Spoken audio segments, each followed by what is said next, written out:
Disseram-nos que o metal, que é usado como combustível em carros de corrida e células combustíveis, podem ser feitas pela reação do monóxido de carbono e hidrogênio. Esse aqui é o metanol. Nos forneceram 356 gramas de monóxido de carbono. Temos, então, 356 gramas de monóxido de carbono. E nos forneceram 65 gramas de hidrogênio molecular. Estão misturados e podem reagir. Sabemos qual é a massa de metanol que pode ser produzida, e a informação nos diz qual a massa do excesso de reagente que sobra após um reagente limitante ter sido consumido. Isso nos diz que é um problema de reagente limitante. Temos uma quantidade muito pequena ou muito grande desses dois reagentes. Há dois reagentes aqui. O que está em menor quantidade é o reagente limitante e ditará a quantidade do produto que podemos produzir. E o reagente que apresenta a maior quantidade é o reagente em excesso. Mas primeiro precisamos descobrir qual é o limitante e qual é o excesso. E antes mesmo de fazermos isso, devemos sempre verificar se a nossa equação está balanceada. Então vamos verificar. Do lado esquerdo dessa equação nós temos um carbono aqui. Do lado direito também temos um carbono, então parece estar tudo bem. Do lado esquerdo dessa equação nós temos um oxigênio e do lado direito temos um oxigênio. Até agora está tudo bem. Do lado esquerdo temos 4 hidrogênios, 2 vezes 2. Do lado direito temos 4 hidrogênios, 3 mais 1. Isso então está balanceado. Então podemos continuar tentando descobrir qual é o reagente limitante. E o modo de fazermos isso é descobrir quantos mols de cada um nós temos. E depois descobrir quantos mols da razão estequiométrica são necessários para essa reação. Já sabemos qual é. Sabemos que para cada 2 mols necessários de hidrogênio, nós precisamos, você pode ver aqui na equação, 1 mol de monóxido de carbono.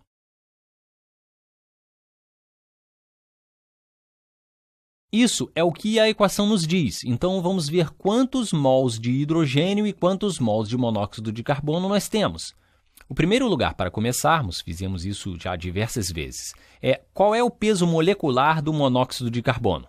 Bom, então o peso molecular do monóxido de carbono, deixe-me escrever, peso molecular do monóxido de carbono. É um carbono e tem um peso molecular de 12. É bom se lembrar disso, o carbono, o oxigênio e o hidrogênio aparecem frequentemente. O oxigênio tem 16.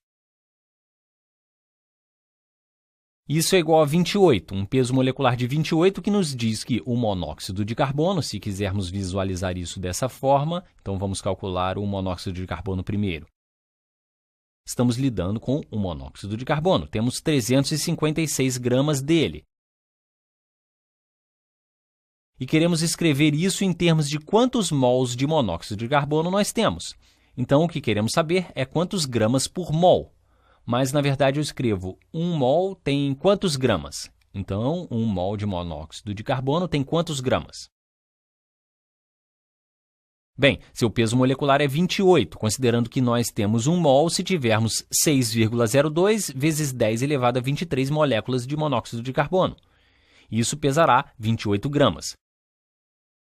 Então, 1 mol de monóxido de carbono tem 28 gramas, ou acho que você tem 1 mol por cada 28 gramas. O motivo pelo qual eu quis colocar as gramas no denominador é para cancelar isso aqui. Eles se cancelam ao multiplicar. Dessa forma, temos 356 vezes 1 dividido por 28 mols de monóxido de carbono.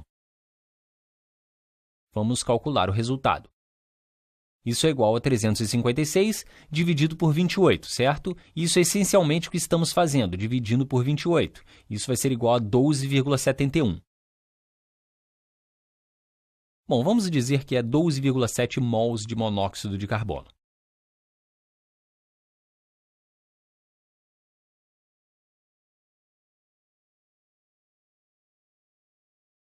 E vamos fazer a mesma coisa com o hidrogênio. Temos 65 gramas de hidrogênio molecular. Qual é o peso molecular do hidrogênio? Bom, farei isso usando a cor verde. O peso molecular do hidrogênio é, cada átomo de hidrogênio tem um peso molecular de 1 vezes 2, que é igual a 2.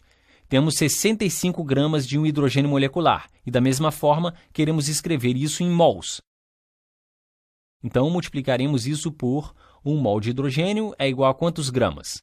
Bem, acabamos de descobrir. 1 mol é igual ao seu peso molecular, que é igual a 2. Então, 1 mol de hidrogênio terá uma massa de 2 gramas. Você pode escrever isso como 2 gramas por mol ou 1 mol por 2 gramas. Bom, e queremos os gramas no denominador para cancelar mais uma vez as unidades. Vamos fazer o cálculo. Essas unidades se cancelam. E temos 65 vezes 1 dividido por 2. 65 dividido por 2 é o quê? 32,5 mols de hidrogênio.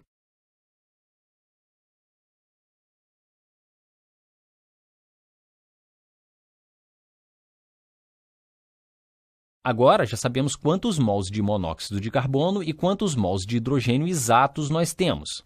Vamos descobrir a razão e faremos exatamente do mesmo modo como escrevemos aqui em cima. Então temos 32,5, isso é o que nos informaram, 32,5 mols de hidrogênio. Deixe-me escrever isso de forma mais clara. Mols de hidrogênio. E temos 12,7 mols, usaria a mesma cor, 12,7 mols de monóxido de carbono. Se fôssemos apenas dividir isso, qual é o resultado? Acho que consegue imaginar. Divida o numerador e o denominador por 12,7, ou apenas divida 32,5 por 12,7. E o que temos? 32,5 dividido por 2,7, não é isso? Deixe-me escrever de novo. 32,5, esses botões, vou fazer isso com um teclado. 32,5 dividido por 12,7. Bom, agora está muito melhor.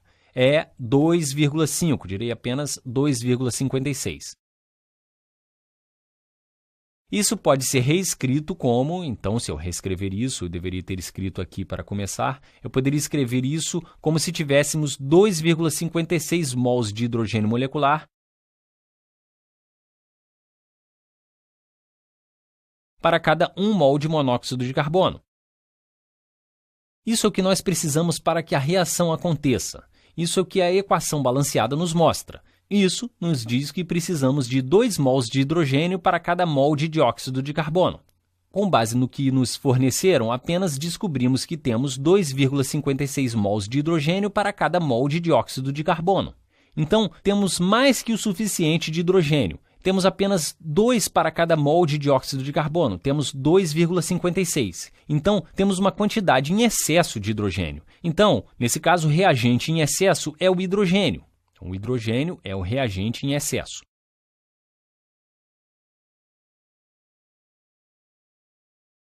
E o outro será o reagente limitante. Não temos monóxido de carbono suficiente para reagir com todo o hidrogênio, certo? Temos apenas 1 para cada 2,56. Na verdade, nesse caso, você precisa de 1,25, ou seja lá o que for, para cada, ou 1,28 para cada 2,56. Seria uma razão de 1 para 2. Então, não temos monóxido de carbono suficiente para reagir com todo o hidrogênio. O monóxido de carbono é o reagente limitante.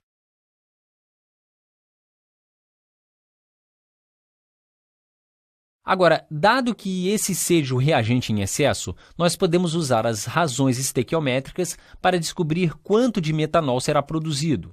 Tudo será limitado pelo nosso monóxido de carbono. Será que eu disse o hidrogênio não é o reagente limitante? O monóxido de carbono é o reagente limitante. Temos mais que o suficiente de hidrogênio. Então, quanto monóxido de carbono nós temos? Já sabemos disso. Temos 12,7 mols de monóxido de carbono. E olhamos para o nosso, deixe-me escrever isso aqui, então nós temos 12,7 mols de monóxido de carbono. E olhando para a nossa equação original, vemos que para cada mol de monóxido de carbono, nós produzimos 1 mol de metanol. Vamos anotar isso. Vezes, e queremos o monóxido de carbono no denominador. Para cada 1 mol de monóxido de carbono usado,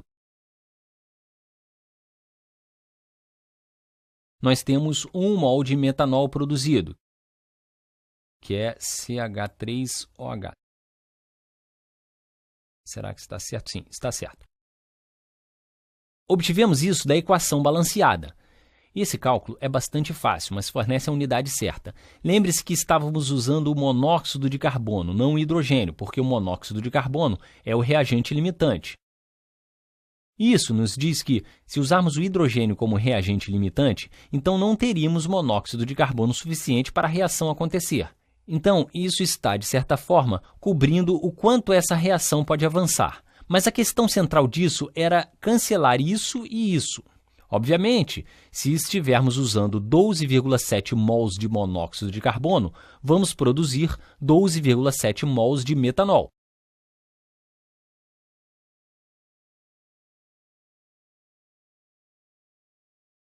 E agora só temos que descobrir qual é a massa de 12,7 mols de metanol. E vamos pensar sobre o peso atômico. Então, se olhar para o metanol CH3, deixe-me colocar o H3OH. Seu peso atômico é 12 mais 3 vezes 1, mais 3, mais 16, mais 1. Então, qual é o resultado? Isso é 20 mais 2, que é igual a 32. Se pensarmos em termos de mol, ou não, eu deveria dizer apenas 32 mols. Então, esse é o seu peso atômico.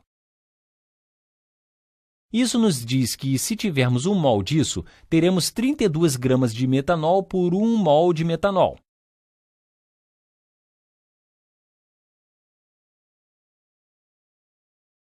E, novamente, obtivemos esse resultado ao descobrir seu peso atômico. Agora, converta o número de mols que temos do metanol para o número de gramas. Nós multiplicamos isso vezes isso. As unidades funcionam. Isso está no numerador, isso está no denominador. Bom, vou copiar e colar. Temos isso, copiei e colei, e depois podemos multiplicar isso vezes isso. Vou copiar e colar. Você pode ver que aqui, vou escolher outra cor, talvez azul. Dessa forma. E vamos multiplicar esses dois. Temos mols de metanol e sobrou 12,7 vezes 32, que é igual a, vou usar o teclado novamente, deixe-me arrumar isso, 12,7 vezes 32 é 406,4. Estou adicionando um dígito extra relevante aqui, mas vamos continuar. 406,4, na verdade, eu deveria ficar apenas com os dígitos significativos. Digamos que 406 gramas, estou arredondando para menos. 406 gramas de metanol. Vou escrever isso de novo com as unidades. Então, gramas de metanol, sair da tela, de metanol produzido. Eu poderia escrever o que foi produzido aqui, já que terminamos. Então, eu acho que isso era a primeira parte da questão. Quantos gramas de metanol existem? Qual é a massa do metanol? É 400, eu tenho uma memória péssima, 406 gramas. Em seguida, dizem qual é a massa do reagente em excesso que permanece após o reagente limitante ter sido consumido. Agora, existem algumas formas de se fazer isso, e o jeito mais fácil de pensar nisso é que a massa precisa ser conservada.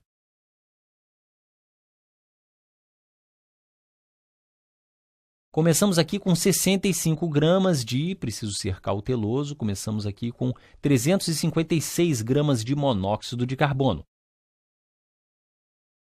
e 65 gramas de hidrogênio. E conseguimos produzir 406 gramas de metanol. E descobrimos que o monóxido de carbono suficiente era o reagente limitante. Tudo isso é consumido e apenas uma parte disso é consumida. Se você fizer as contas, o que é consumido precisa ser igual a 406 gramas. Porque é isso que é produzido. Então vamos pensar um pouco sobre isso. O lado esquerdo, quantos gramas temos no total? Então, se tivermos 356 gramas mais 65, começaremos com 421 gramas do reagente. Começaremos com 421 gramas do reagente. Começaremos com 421 gramas do reagente e depois acabaremos com 406 gramas do produto, nosso metanol.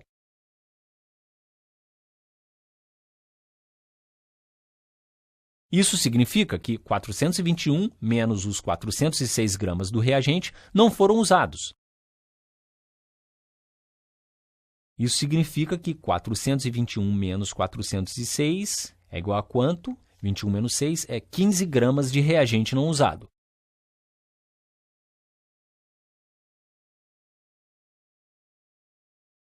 Agora, o reagente que não foi usado será aquele que existirá em excesso, e descobrimos que nós temos um excesso de hidrogênio. Então, todos os 15 gramas devem ter sido 15 gramas de hidrogênio que não foi usado. Então, 15 gramas de hidrogênio restantes.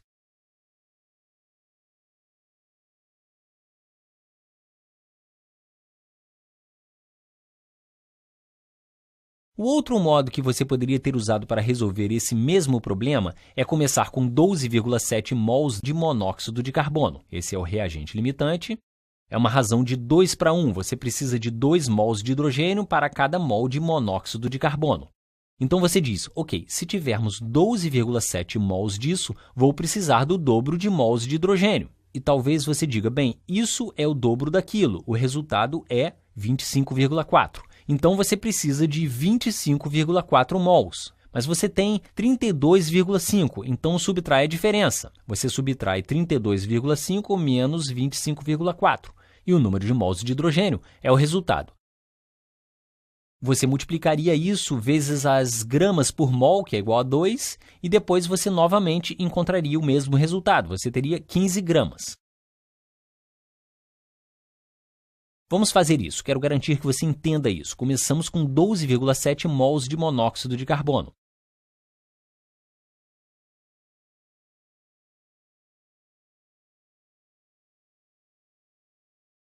E sabemos que 2 mols de hidrogênio são necessários para cada 1 mol de CO, o monóxido de carbono. Isso é obrigatório.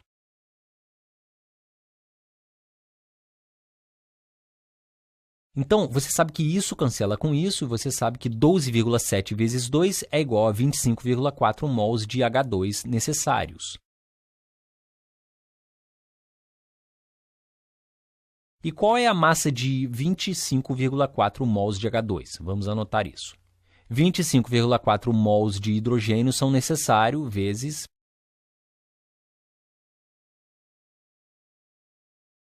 Bem, sabemos que o peso molecular do H2 é 2. Então, 1 mol, nós teremos 2 gramas de H2 por mol de H2.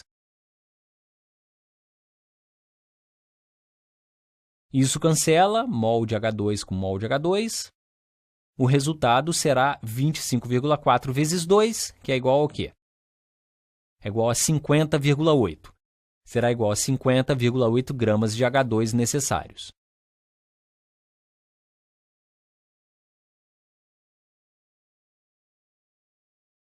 Essa é a quantidade que será consumida na reação. Agora querem saber o quanto restará dessa reação. Então, vamos consumir 50,8. Começamos com 65. Se você subtrair 50,8 de 65, 65 menos 50,8, você terá qual resultado? Você obterá 14,2 gramas restantes.